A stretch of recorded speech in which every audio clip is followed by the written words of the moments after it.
Well, good morning. Come on, that's weak. Good morning.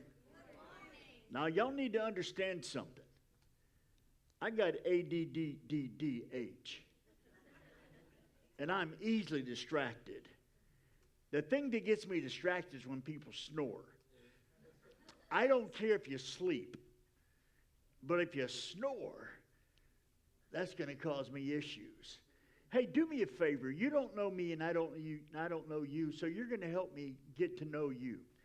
So on 3, I'm going to say my name. I want you to say your name. Everybody good with that? Everybody know your name? Do you know your name? This lady right here, y'all. I could tell you stories. Oh, I could tell you stories. I want to tell you stories, but I won't because I'm afraid of her. All right, y'all got it? All right, 1, 2, 3, Richard.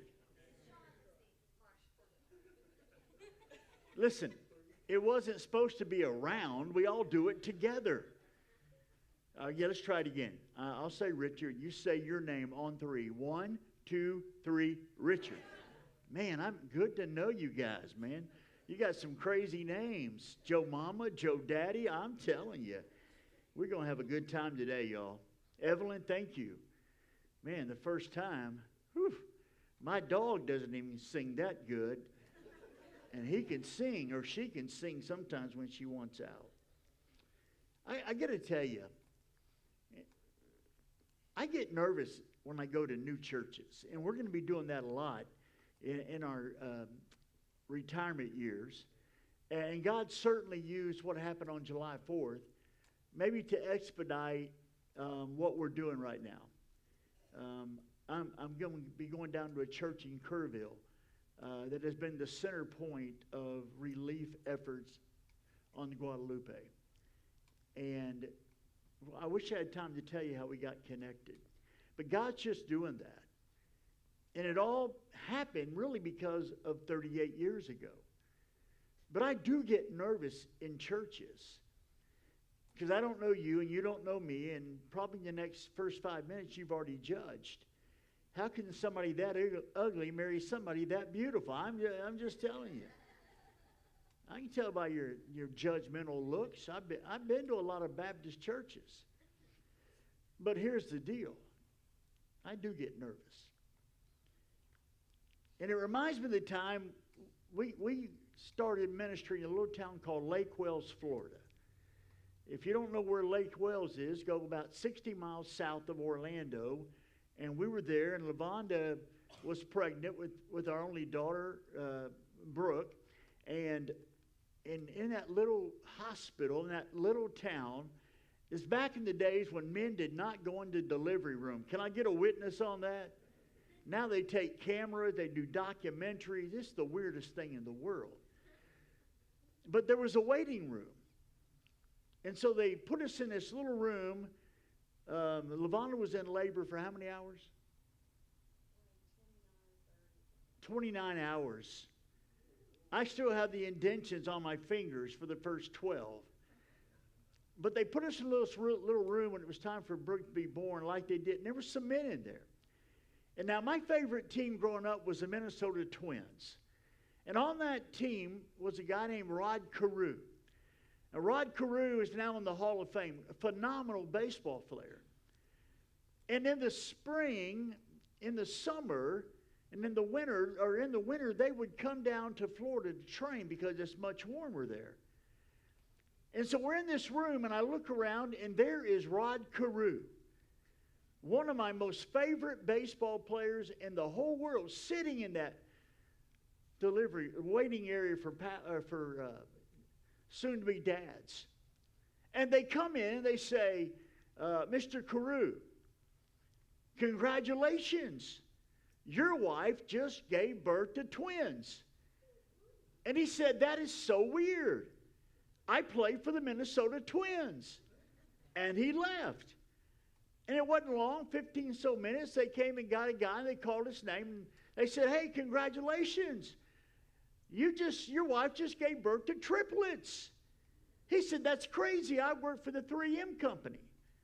And he left. And about that time, a guy just laid down on the floor. And I said, dude, what's wrong with you? He said, I work for 7-Up, man. It's not going to be good. So I'm a little nervous. But I'm so thankful for Pastor Cam. He is a humble pastor. He loves his church. We've had conversations about his church and his bride. Pastoring is not always easy, and it can be lonely. So Cam was as much an encouragement to me, I think, as I was to him, being right around the corner. July 17, 1987, our lives were changed forever. We had gone to camp. I was a youth pastor at a church in Balch Springs, Seagoville Road Baptist Church. We had a lot of kids that lived in Mesquite. It was in our youth. I was a youth pastor. I was young. And been there exactly 1 year. We took off to camp at a camp called Pot of Gold in the hill country on the Guadalupe River.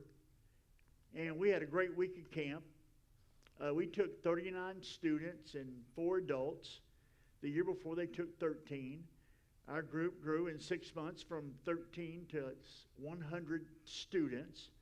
We had a great student ministry. We took off to camp, had a great week.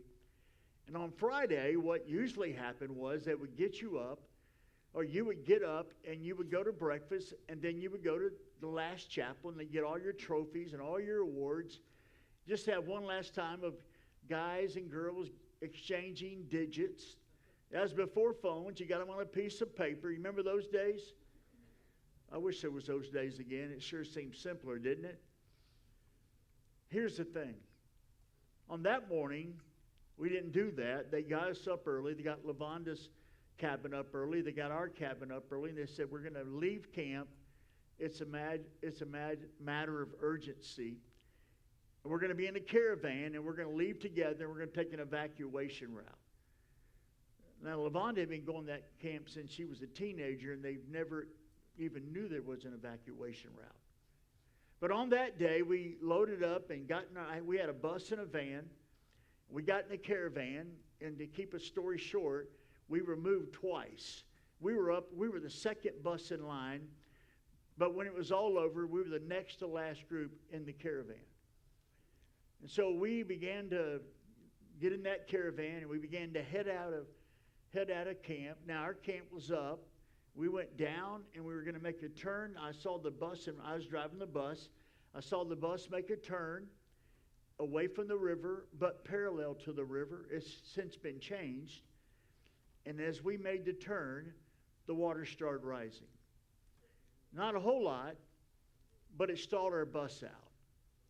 Now, this is me as a youth pastor at age 26. I am scared to death because I have a bus that won't start. How am I going to get it home? I'm going to have to give an account to the pastor. That's what I was thinking about. I'm from Florida. We don't have flash floods in Florida. I had no idea what was about to happen. But when I looked in the rearview mirror, I saw our church van halfway underwater. And I knew we had to get off the bus.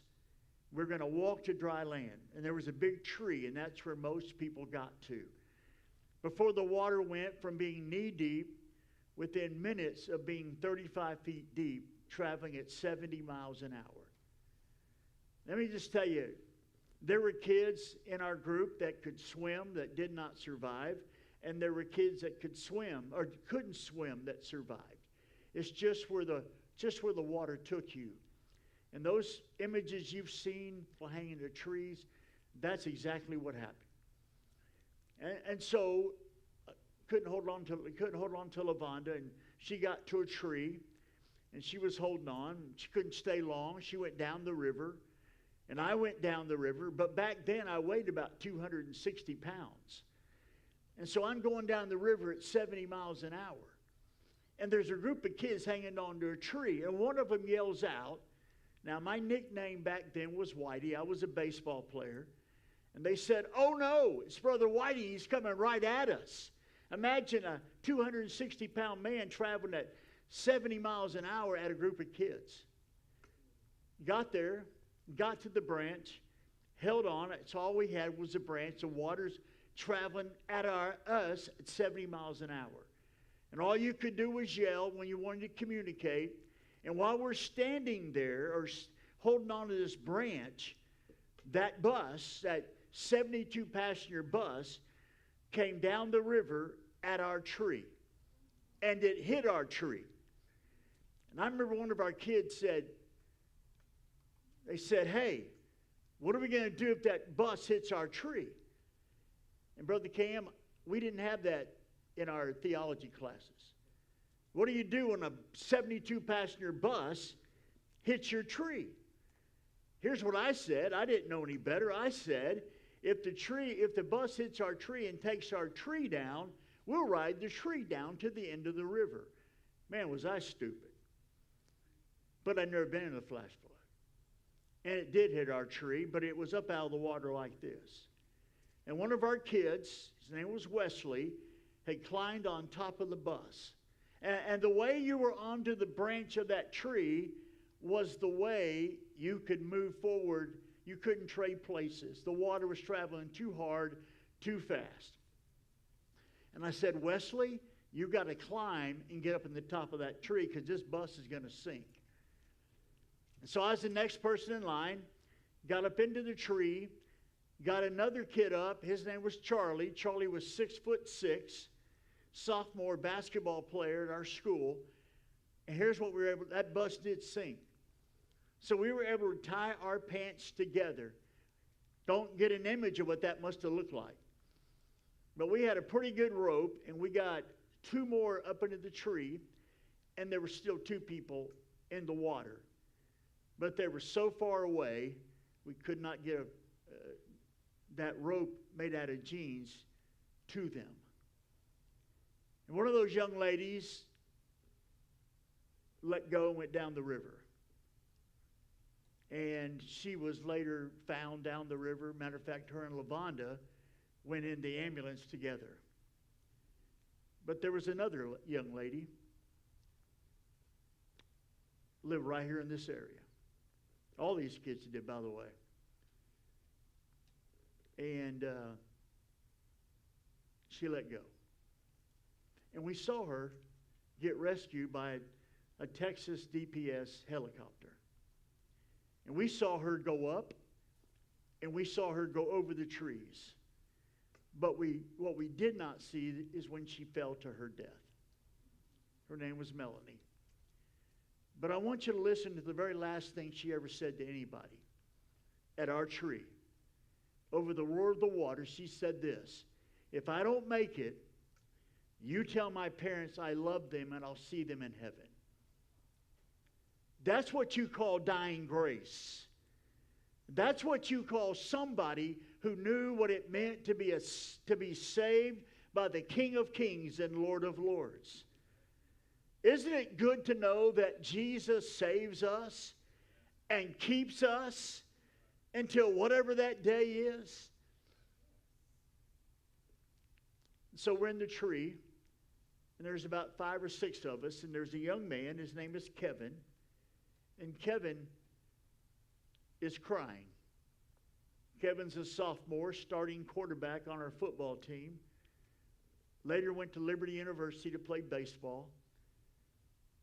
Not only is he a great athlete, he's a great part of our student ministry, a leader. And he said, Brother Whitey, I held your wife, but I couldn't hold on to her. And everything happened so fast. It is that moment that I'm worried about my bride. But it's also in that moment up on top of that tree that we could see other kids and trees. We began to count kids, and there were not enough kids to add up to the number of people that went to camp and adults. My bride went a mile down the river.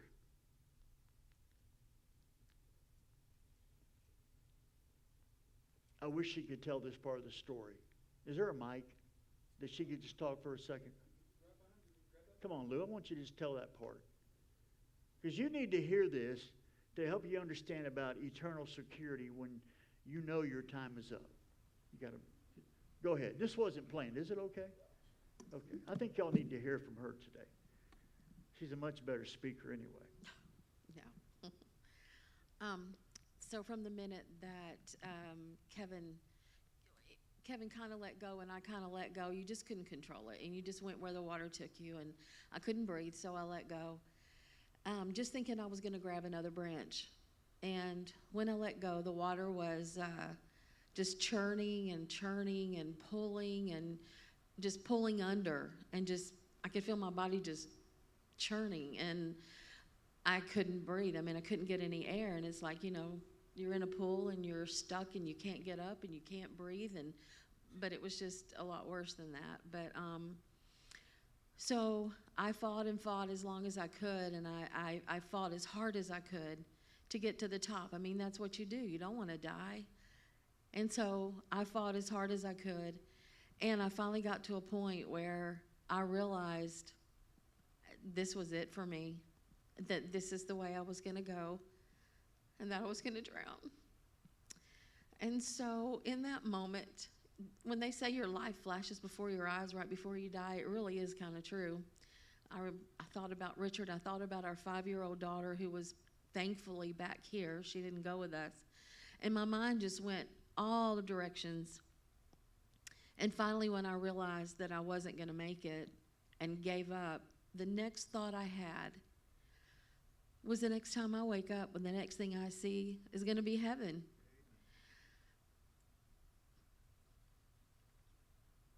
Because when I was 11 years old, I gave my life to Christ. My Sunday school teacher took me to a back room. My preacher preached on heaven. He preached on what Jesus did for me. And I'll never forget that sermon, how it made me realize that Jesus loved me so much, and I wanted to go to heaven someday. And I remember going down, and Ms. Rutledge took me through the plan of salvation, and I repented and asked the Lord to forgive me. And from that point until the day of the flood, there had been times when I doubted my salvation. You don't have to raise your hand, but how many of you have ever doubted your salvation? Maybe you're laying in bed at night and it was a bad day, and Lord, I'm so sorry. If I'm not saved, I need to take care of that right now. And you do it again just to make sure. And I did that several times in my life. But that day, when I knew that my life was over, I didn't think about that. I didn't try to make sure, because I knew that there was a time when I'd accepted Christ as my Savior. And so I gave up.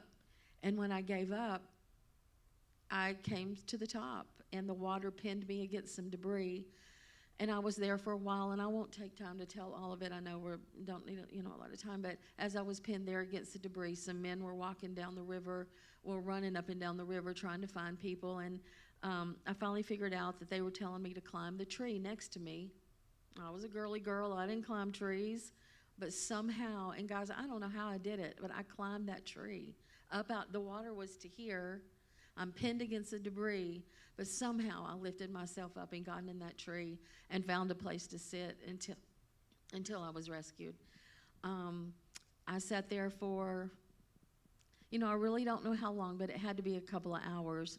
A helicopter came through and tried to put stuff down, but I was in a cluster of trees and they couldn't let the line down. But at least I knew someone knew where I was. And a little while later, I look over on the side, and there was a raft with 4 men. I could not understand how they were going to get across to where I was with the water going that fast. But I think Richard had talked about where some of these guys had just come from swiftwater training. And so to watch them throw their hook to a tree, pull themselves to the tree, and then to the next, they got to the edge of the debris where I was. And during that time, screaming snakes, because between me and them was a pile of snakes all coiled up. And I was screaming snakes, and they were telling me to settle down, and I was getting louder, and they probably thought I was insane, like crazy woman, but finally they got my message, and they saw the snakes, and one of the guys got out and beat the snakes with a boat raft. And then he came over and put a life vest around me, and he just kept saying, "Ma'am, you don't need to do anything. I've got you." And news came on and told me Richard had died and all the things that you hear. So I thought he was dead, and it was just, something that you never forget, something that you never truly get over. But you learn to live with it, and God gives you the grace to get through it. He's there for us no matter what. He never said he was going to not put us through things. He said he was going to be there with us when we go through things. And he was truly there with us. And I thank the Lord for that. And when people say, how in the world do you get through something like that? Well, for me, it was my faith. And it was my family. And it was my friends. And they were there. And they were what helped us get through. And Richard and I together. Thank you. I told you she was a better speaker. And so the way we got rescued, as most of them did, was, and the same thing you probably saw in this last flood, is there were helicopters, and they would come down in the tree, and you would have to, at least that's the way we got rescued, you'd have to sit on the guy. And so kids started going up, and I was the last one out of the tree, and it was a black gentleman. He came down every time, and I said to him, now, sir, I want you to know something. Now, remember, we took our pants off. It's weird. I said, but sir, I want you to know something. I'm scared of heights, and I'm going to hold on to you probably tighter than your wife's ever held on to you, and we're going to go up together because I'm not falling. And if I do, you're going to go with me. I'm just telling you. And we went up together and got in that helicopter and went to dry land. And then when I got there, they said, we need you to come. We think your wife has passed away. You need to come identify this body. And so I went to this room, and I remember they said, do you want something for nerves? And I said, no. If that is my wife, she's not there anyway. She's already in heaven because she's lived out her faith. So I went in there, and they pulled the sheet back. It's a lot different than watching it on TV, y'all, when it's somebody you love. And they pulled the sheet back, and I said, yeah, probably shock. They said, well, we got to make sure. Has your wife ever had any surgeries? And I said, yeah, on her knee. And they pulled the sheets all the way back, and there were no scars. Here's what I realized.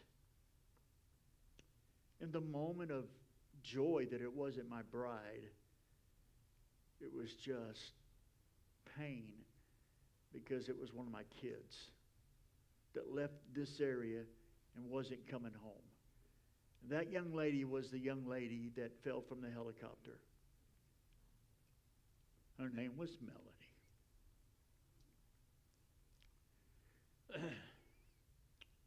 Not a cheerleader, not an athlete, just a great kid. A great kid. And fast forward a few weeks, her dad, who at the very beginning was had spewed a lot of hate towards me. But a few weeks later, he invited us to his home. I was terrified. And he was a biker dude, and everything about him at that meeting had changed. Just his appearance had changed. And he invited us in, and he told me, or he told us, I gave my life to Christ because of what my daughter said. Don't ever think your words don't matter as a believer. And it was all said and done. There were 10 kids that lost their lives. From seniors down to 6th graders. One young man's name was Mike. Mike held down a barbed wire fence so middle school kids could get over the barbed wire fence. And those kids said he helped us get across the barbed wire fence. And that's where they found his body. Big, strong football player. All district both ways. Massive dude. But the leader of our youth group. And to students, be leaders. You can do that. And many people have said, why? Why your group? Why your church right over here in Balch Springs, Sigleville Road Baptist Church? Why? And I'm just reminded of Paul in Philippians as he's sitting in prison and he asks two questions. Now what? And so what? Now what?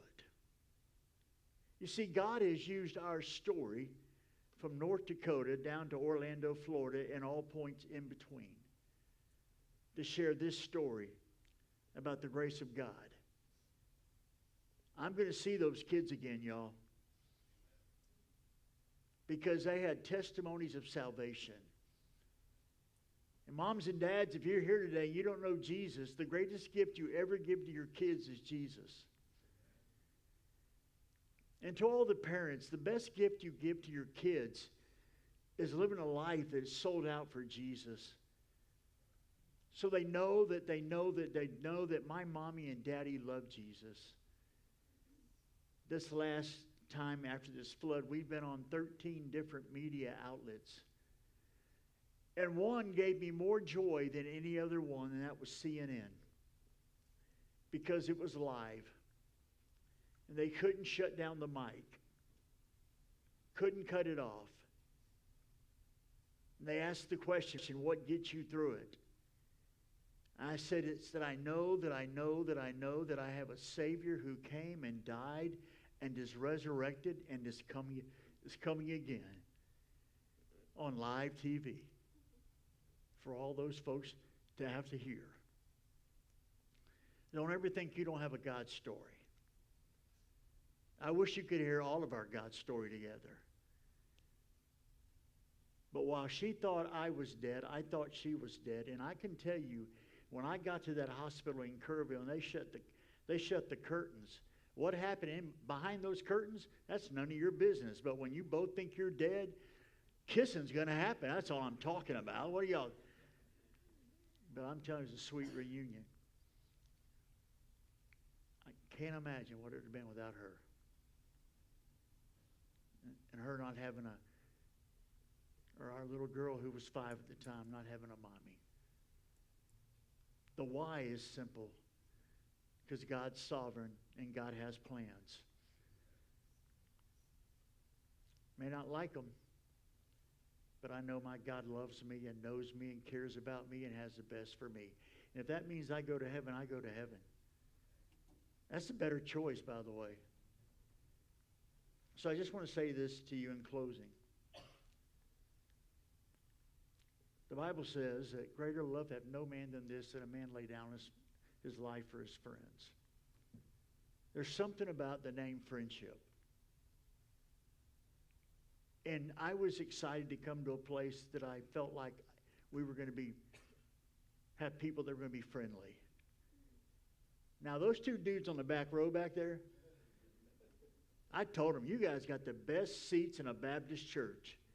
And they're on the ends. They can escape if they don't like it. I mean, they got it going on. But you guys have been such a friendly church. And Evelyn, for the first time, man, keep singing. Keep singing, girl. That was awesome. I'm not really sure how to close today. Except to say this. If you don't know Jesus, man, Jesus loves you and He's died for you. The only way, and I remember 635 being totally shut down for those funerals. A brother and a sister, 2 sisters passed away. Going down 635 and being in that funeral procession and just looking around and seeing no cars and the respect that was paid. But knowing that those bodies weren't there, or they were there, but they were already in heaven. We used to sing a song at camp. It was called Gonna Go to Heaven, Can't Wait. Gonna see Jesus, Can't Wait. We sang that all week at camp. And little did we realize that was going to be our theme song. And here's what you didn't know to our worship leader. Our theme song for our youth group and our church and our school was Victory in Jesus. We sang that at every funeral. I want us to stand this morning. I want us to sing Victory in Jesus. Because if you're a believer, that is your victory. Now, I need the worship pastor to come back, because you will not recognize the song if I do it. Is he here somewhere? And the fantastic piano player, I know you're on the... If we just do the first and last, and Brother Cam, I'm going to give it back to you, okay?